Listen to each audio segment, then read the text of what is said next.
Hello, I'm Tara Alemany of Emerald Lake Books, and welcome to Indie Author Fringe. It looks like there's a great lineup of presentations over the next 24 hours, and I truly hope that you enjoy yourself. There's a whole lot of learning to be had among all the different speakers that are here. My particular presentation covers failing faster to succeed as an author, and in it I'm going to talk about the different things you should consider throughout the different stages of your writing and publishing in order to ensure that by the time you have a book that's ready to be launched, you know whether or not you have an interested in buying audience.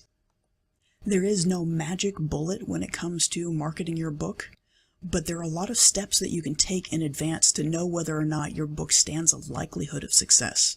In taking those steps at the same time, you're also creating an engaged audience who has a sense of co-creating the book with you, and therefore they have a lot more at stake in supporting you when it comes time for the launch. So we're going to cover some of the different ways that you can do that. But before we get started, let's talk about what success actually means, because for every author that I speak to, there's a different context for them. So for some of them, they want to have more engaged readers. Some of them want to have more book sales. They want to have that coveted bestseller status on Amazon or on the Wall Street Journal. But there are other types of success that can come as well. So some of the authors we work with are nonfiction authors, and they're looking for things like more speaking opportunities or joint venture partnerships, or they're looking for more engaged clients and new prospects for their business. So when you start thinking about failing faster to succeed as an author, you have to start thinking first about what is your definition of success, because once you know what that is, it helps you to outline and identify the steps necessary in order to reach that point more quickly. Sometimes when I talk with people about failing faster, they really balk at that statement because nobody wants to fail, right? But in the writer's critique group that I lead, one of the things we talk about is the fact that getting rejections is good, because when you get rejected, it means that you're out there and making an attempt and you're trying to do things. And so when it comes to failing faster, it is a good thing as well, because there you're making an attempt, but you're also being wise to the feedback and the input that you're getting to discern before you invest a ton of time, effort, and money, whether or not the title or the concept that you have for a book is going to be one that's going to be financially feasible or worth your while.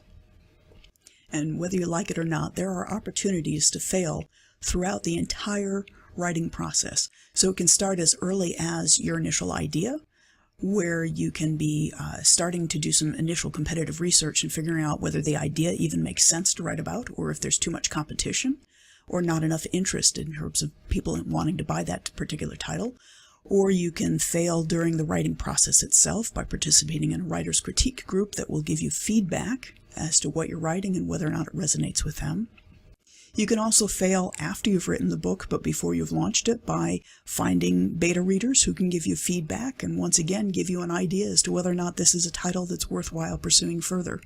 The sooner in the process that you identify that failure point or the success point, the better off you'll be. Because if you do it early in the process, then you save wasting a lot of time on something that isn't going to go anywhere. And if you use it as a learning point, you can actually take the idea that you had originally started pursuing and modify it in a way with the feedback that you're getting that allows you to actually create something that your reading audience wants. There are three primary strategies you can use when you're trying to fail faster. The first has to do with research. The second has to do with securing feedback, and that can be from groups of individuals like critique groups, or it can be from surveys. And finally, it's about testing. It's about finding the right audience, and that can be testing through split testing of different concepts, or it can be done through actually targeting your ad campaigns towards different reader groups so that you can identify the right ideal reader group to launch the book for. But eventually what it all comes down to really is about the research that you do and the connections that you make with the ideal reader that you want to be having enjoy and appreciate your work. So let's start first with really looking at the competitive research and figuring out what topic ideas make the most sense to write about. So I have a couple of different tools that I like to use when I'm going to start doing research, and one of them is a Chrome add-in called Kindle Spy. And what Kindle Spy allows me to do is to look at the books that are selling within the Kindle store that are targeted around certain keywords that I think I want to write about. So for instance, right now we have a customer who is thinking about writing a book on omni-channel marketing. And essentially what that is about the prevalence of stores and retailers needing to be present in multiple different channels instead of just one nowadays. So for instance, Amazon buying Whole Foods is an example where they're going to start having, more brick and mortar retail stores, and the same with the bookstores that they've recently opened in some of the major cities here in the US. So they're not just going to be online retailers anymore, but they're looking to have other distribution points that allow them to market and distribute their products into multiple different channels. So if we wanted to see whether omnichannel marketing was a good topic for this particular client to own because he wants to build his business and brand around it, some of the things that we're going to be interested in are seeing, for instance, that there's low competition, but that there is some interest in the topic. And so there's two different tools that I use to assess that. The first was the Kindle Spy, as I mentioned. So what I'm going to do here is I'm just going to go in and I'm first going to just look in Amazon to see whether or not it's even a keyword that comes up. Because what this tells me is that there are people searching for it at least. And sure enough, it shows up. I've got omnichannel. And when I click on that, it will open the books that are available in the Kindle store that are related to that particular keyword. Now, on first glance, as I look through these, none of them appear to be exceedingly popular. I'm not seeing a lot of great ratings on them. I'm not really impressed with many of the covers either. Interesting to note is that some appear to be in a completely foreign language, even though they're in the U.S. bookstore. And I've got things here in German. I have things in English. It looks like Japanese as well. So it's interesting to see that, yes, there are books on this subject, but now if I use Kindle Spy, what it's going to do is show me all of the books that currently are on this page, and it gives me a bunch of information about them. It tells me the average sales rank within Amazon, which is not very impressive. Typically for something that I'm going to be interested in pursuing, I want a sales rank of 30,000 or less for some of at least half of the books in this section. I also would like to see a more robust monthly income. I see the average monthly income for those that earned anything is about $3, and across all of these 16 titles that are shown, a total monthly revenue of only $48. So that's not very impressive, but when I consider this fact that if I rank on this, if I sort this by rank, I'm going to see that a number of these have no rank whatsoever, and each of these, except for one, is in German. So what that is telling me is that a German author probably has a book on the German Amazon that may be doing very well and may have been released here in the US as well, but because it's in a foreign language, it doesn't have as robust a market. So this doesn't quite give me the information that I was hoping for because of this mix. So the next thing that I would do then is I would go and look a little further, dig a little deeper. I'm going to use actually Dave Chesson's tool called KDP Rocket. And if you get a chance to listen to him later on, he is an absolute resource when it comes to everything Kindle. I've been taking his Amazon ads course recently and really enjoying that. I highly recommend it. But give me just a second and we'll toggle over to KDP Rocket. Alright, and so here we are now with KDP Rocket, and I'm in the Idea Searches tab. So I'm just going to start here first by doing a new idea search, and I'm going to go ahead and type in omnichannel and see what I get here. And so go get 'em Rocket. And okay, so what this shows me is some of the different keywords that are used when searching for it, and it gives me an idea of the number of competitors that I would find in Amazon in order to compete for this term if I wanted. The average monthly earnings, obviously, we saw earlier wasn't very good. I'm actually going to click on Analyze this to give more detail. So I only see an average here of $7 in monthly earnings. But the interesting thing to note is the large number of Google searches per month and the estimated number of searches in Amazon per month. Now, the reason that's of interest to me is because with so many different searches taking place in Google, it tells me that this is becoming an up-and-coming trending topic. This is something that people are going to be looking for more information on. And obviously, Google searches and Amazon searches are not one and the same, but I can get a good feel that if people are looking for something in Amazon, in Google, most likely they're going to come and start looking for more information about it in Amazon in the near future. And we can see that, the estimated number of searches here per month is fairly respectable. I mean, 378. This competitive scoring that KDP Rocket gives basically says that the higher the number, the harder it is to rank. So this is a term, omnichannel is a term that our client is interested in trying to own. And if he wrote a book about this that did fairly well, that ranked well, that did well against his competition, then in Amazon, most likely he wouldn't have any issue with reaching that #1 rank for that term. Now, given the fact that there's such a low monthly revenue from it, an average monthly earnings of $7, if his goal were to be selling a lot of copies, then that may not be the best option for him. We might market that same book using different terms. As a matter of fact, most likely we will. But when it comes to being able to own that term, it's something that we definitely want to make sure is one of the keywords that we target, so that as we're promoting the book, he will be seen as the authority and expert around that topic.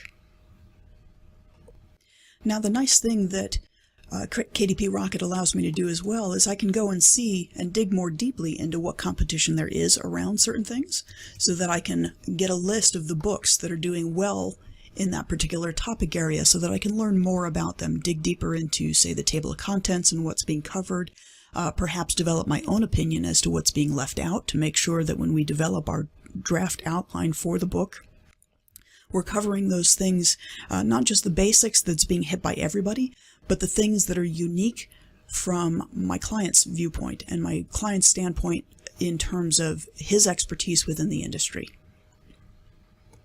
And so now as I look at this competitive search and I see what other titles are out there, I can see, for instance, that some of them are quite old, a couple of years old at this point in time, and none of them have a very high Amazon ranking, sales rank, so it would be fairly easy for us to compete against these, especially because there's very few reviews, there's very few sales taking place. So being able to, focus on competing against these titles, this particular author would do very well. So if I look now at idea searches, maybe there are other terms that are related to omnichannel that we haven't thought about yet that we may want to target as part of this. I can go into KDP Rocket, I can put in the idea search for omnichannel, and it will show me different variations on that, as well as books that are related to this topic. So for instance, competing in the age of omnichannel retailing. Now, interestingly enough, we've been using omnichannel as a hyphenated word. Most of these are coming up as not being hyphenated, so that would be something that we would want to note in our evaluation. Perhaps if I go back to idea searches and I put in a second idea search and do it without the hyphen, maybe that's going to help me drill down further to get the information that we need to find out where our real competition lies. So here we're seeing that there's more competitors around this idea, and there's certainly more Google searches as well, but the estimated number of searches on Amazon isn't quite as much. So maybe we decide that we want to own one variation on the term, say the hyphenated variation, but when we do our keywording, we do both. We use both. So that's all part of developing our strategy on how we're going to market it and doing our research. So part of what we want to be doing here as well is in this AMS idea searches, we want to be making note of the different titles that exist that we think are things that may be of interest to us in terms of our competition. So Omnichannel Marketing by Shady Ramadan. Let's see if we can find that in here. And I'm actually going to try it since it's done without a hyphen. I'm going to go ahead and give that a try. And here we go. So when I look, Omnichannel Marketing is right here. And when I use KDP Spy or Kindle Spy to look at this and see what results we get here,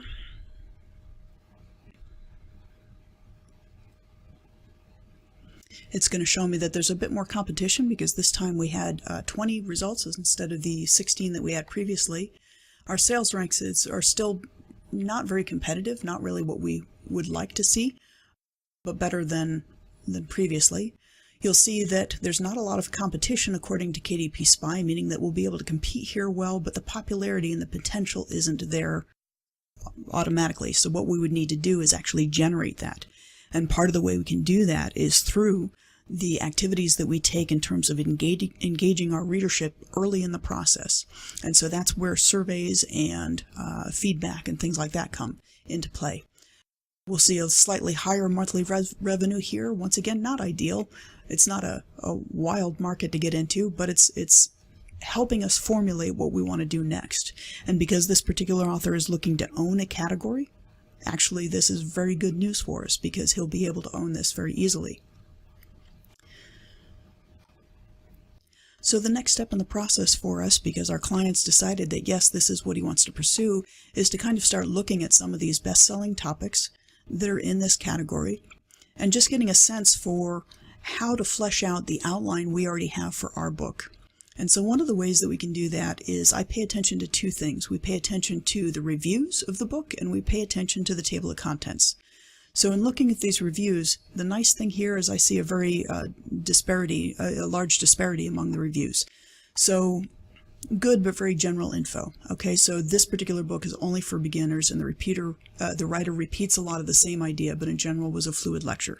So what that tells me is one thing we need to note is that this particular reader at least wanted something more in depth.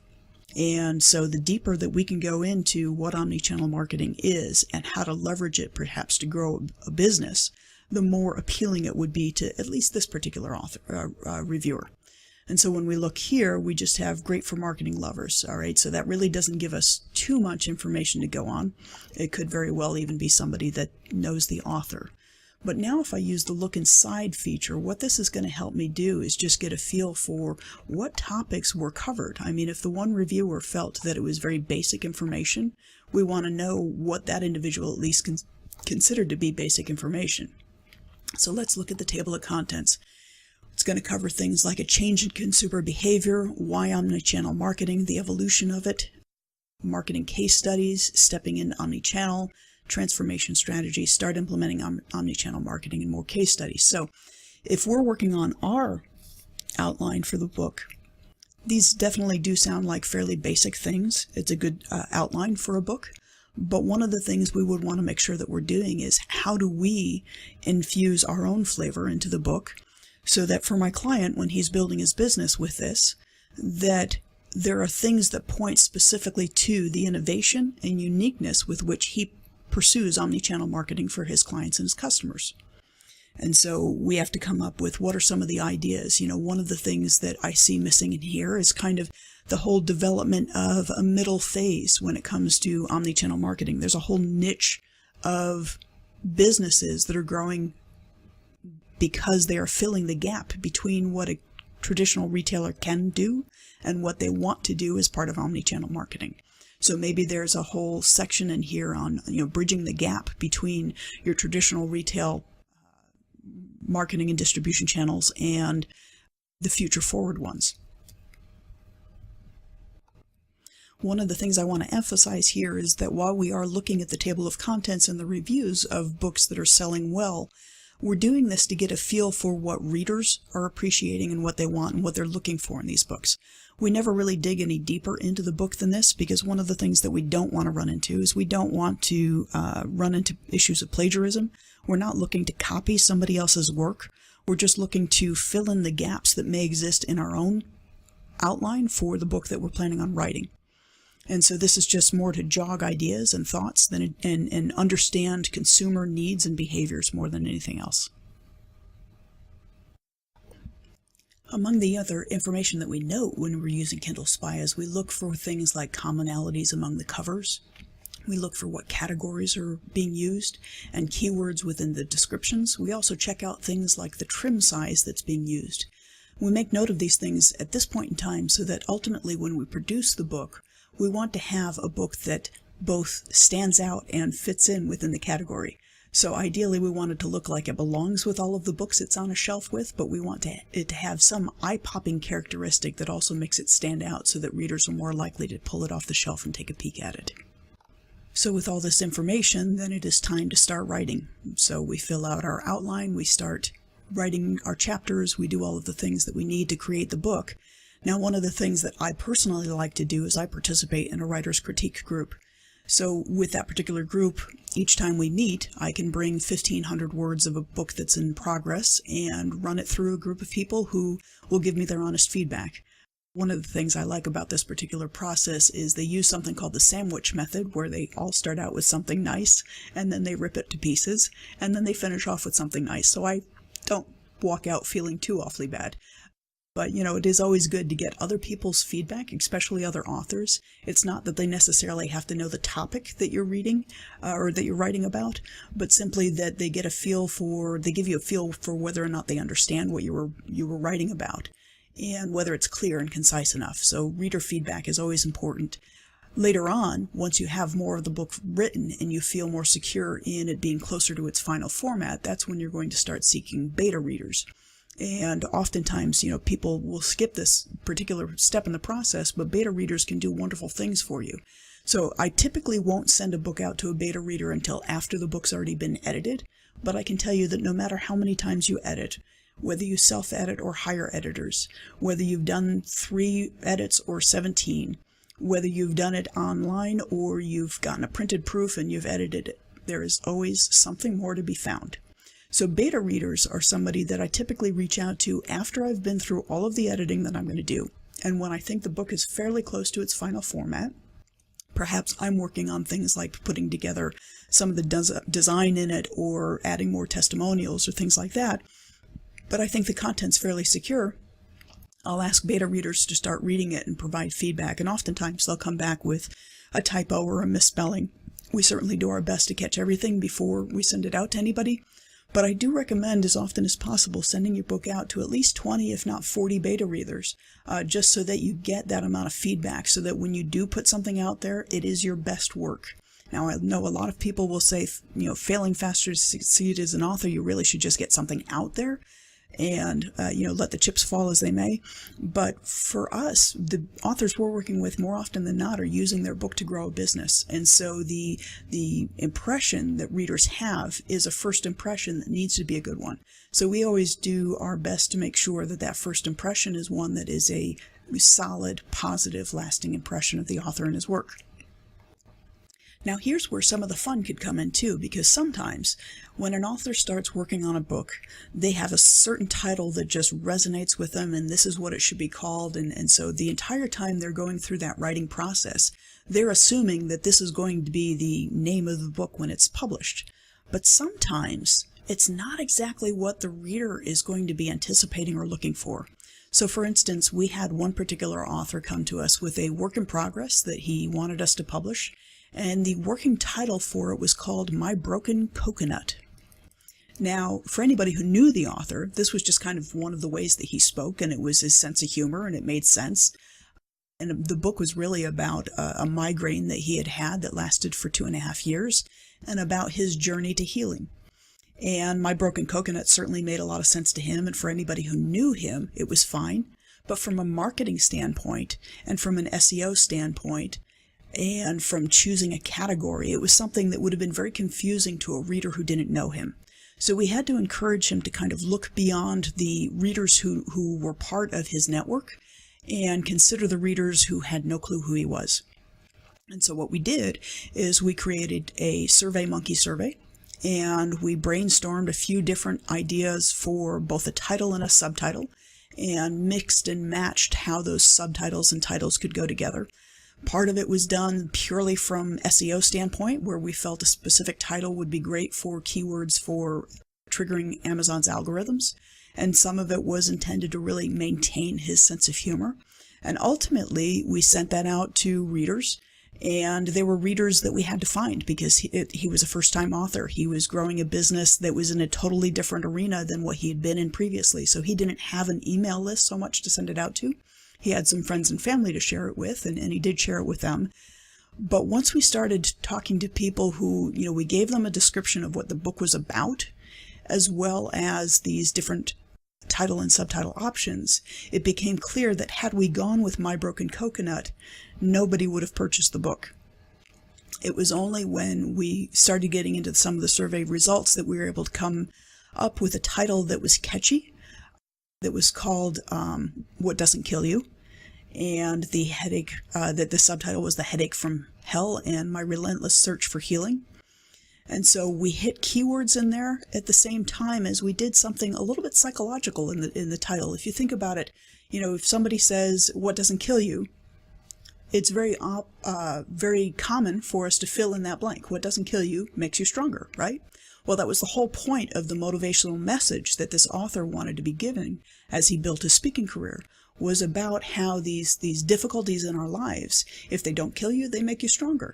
And how do you find the wherewithal within you to keep pushing through these trying times?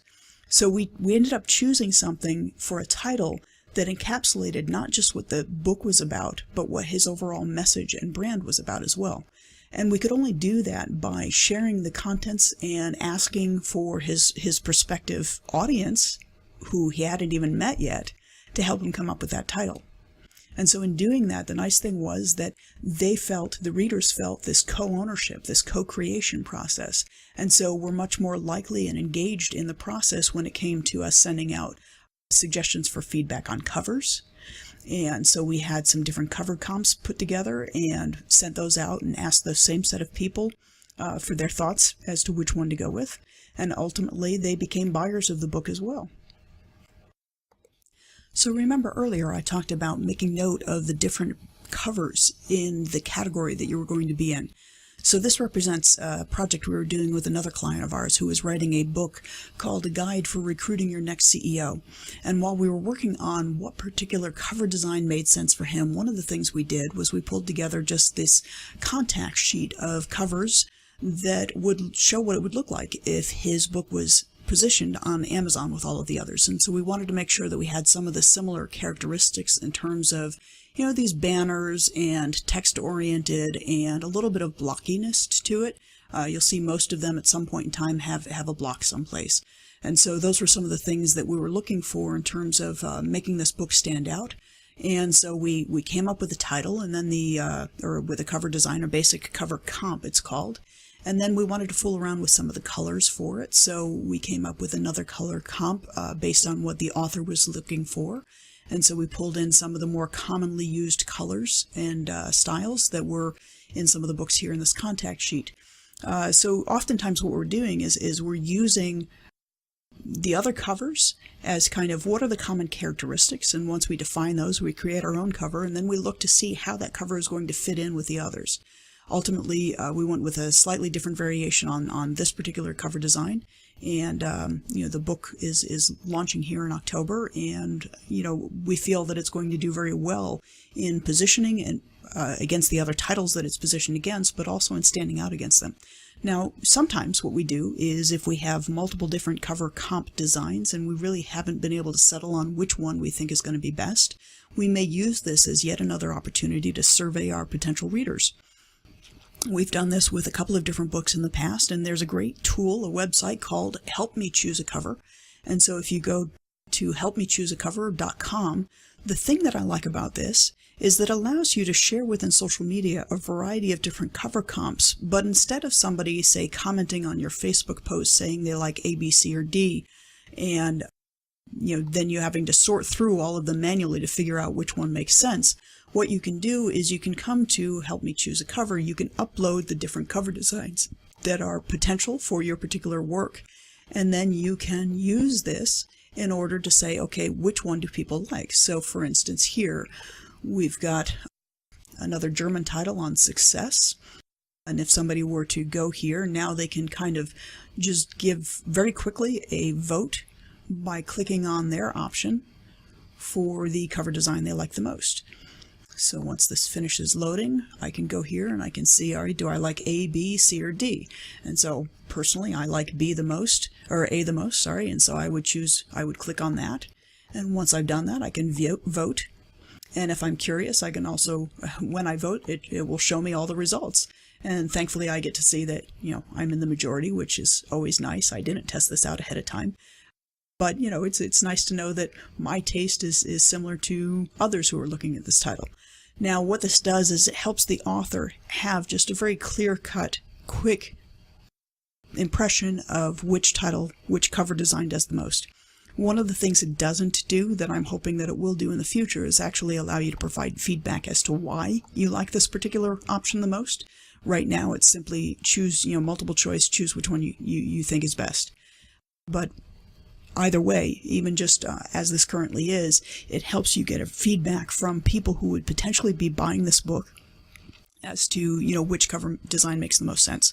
So rather than uploading the files to Facebook or to LinkedIn or to Twitter, what I can do is create my poll here on helpmechooseacover.com, and then I can share that link to the poll out in my other various social media and ask that they come here and vote. So another great resource that the Author Marketing Club also puts together, in addition to Help Me Choose a Cover, is they have this thing called Vocalizer. And so you can go to authormarketingclub.com/Vocalizer, and you can go here and you can put in the ASIN number of your book. And what it will do is actually show you some very interesting information that helps you get a feel for how the cover design appears at multiple different sizes. Because one of the things that most cover designers miss or forget to think about is that this particular book is going to be not just the size of a paperback. So say my trim size on this is 5x8, but it's also going to be small as well.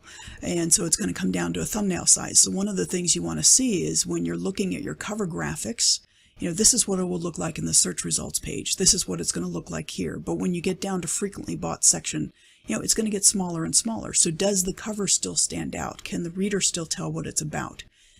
And once it gets, we've had some covers that once it got to this size even, it was very difficult to tell who the author was, what the book was about, what the title was, what the keywords were.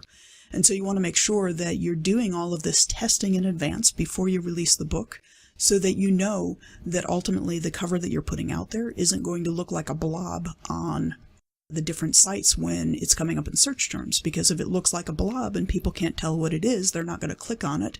And so you're losing a buying opportunity there. So I do recommend checking out your title and seeing what it looks like here. Obviously, this particular book, because it's not released yet, it's missing a lot of the other information that Vocalizer would typically provide. But I find that even just being able to do this analysis of the cover graphics is a huge benefit before the release. So once I feel fairly confident about the cover and about the title and the subtitle, I use the research that I had from earlier using both KDP Rocket and Kindle Spy to start focusing on the keywords that are going to become part of the back cover copy blurb, as well as the book listing description. Now, one of the mistakes that most independent authors make that I see is that they think that the blurb that you use on the back cover is sufficient to use for your book listing. But the problem is that when you're printing a book, you're lucky if you have 250 to 300 words that you can use on the back cover of a normal size paperback. But when it comes to the book listing that you have on Amazon, you have significantly more real estate in which to describe the contents of the book and engage your potential reader. So, there's formatting that can be used, there's more text that can be used, you can highlight the keywords that you're targeting more frequently, you can include reviewer comments. So there's all sorts of things that you can do that people miss out on doing when they only copy the back cover blurb to the book listing description. So to me, when I draft both of them, they are two separate and unique things that serve two distinct purposes. And yes, I want to use the same keywords in both of them, but I want to use them differently because the one that is the book listing is actually going to be engaged with and interacted with by the search algorithms. So that one really needs to make sure that the keywords are findable by the search engines. However, the back cover copy has to focus more on engaging the reader than it does on search algorithms. So there I may make it something that is much more of a gotcha type thing. I'll make sure that I capture the reader's interest quickly and easily. And yes, I want to do the same thing in the book listing description, but I want to do that from a standpoint of making sure that I have liberally peppered in the keywords that I'm targeting without becoming obnoxious with it. So, that's always the balance to maintain there, is making sure that your keywords are in the listing without being too overbearing. So then at this point in time, I have perfected my book listing, my back cover, my cover, and the keywords that I'm using. I've engaged some readers by asking them to give me feedback. And part of what I can also do at this point, and often have, is I'll do some testing of different advertising that's very targeted towards specific reader groups. And so I want to have an idea for, I think I know who my ideal reader is, but sometimes it can be slightly different than who I thought it was. So I use Connect Explore in order to develop some highly targeted Facebook advertising campaigns, each of which that would be geared towards a specific target demographic. And so what I do here is oftentimes they are layered so that they will have multiple interest groups, and they have to be a member of more than one of each of those groups in order to be included in the targeting for this ad. And the reason I'm doing that is I want to get really specific that if somebody's responding to this ad, they're responding because they don't just have a passing interest in what I'm using as my keywords for this ad campaign, but that they have a very in-depth, detailed interest in it. And so, for instance, when we're talking about nonprofits, what I would do is I would come in here and I would look for nonprofit executives, maybe, groups related to that. So I'm going to put that in as a search term, and maybe leadership and management. So if I put these, so I'm searching for these different things. And can I put in another one? And management. And so if I do that and go ahead and do my search within Connect.io,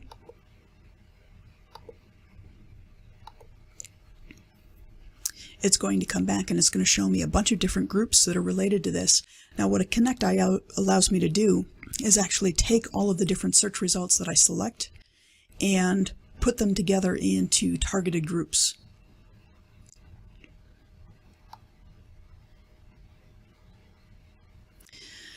And so what I can do here is I can choose all of the ones that I'm interested in, and let's see, I'm just going to choose some random ones here.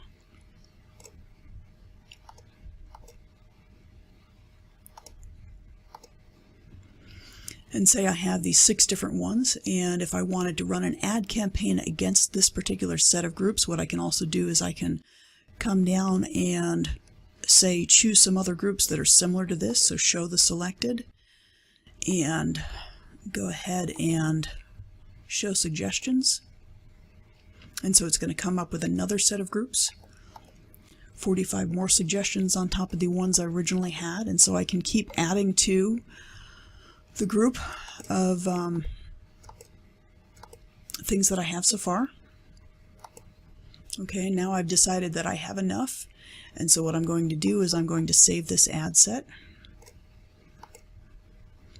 So I'm going to select them all, and I'm going to save it to a specific project. I'm going to actually give it a new name in just a minute. I'm going to apply it all to an ad set.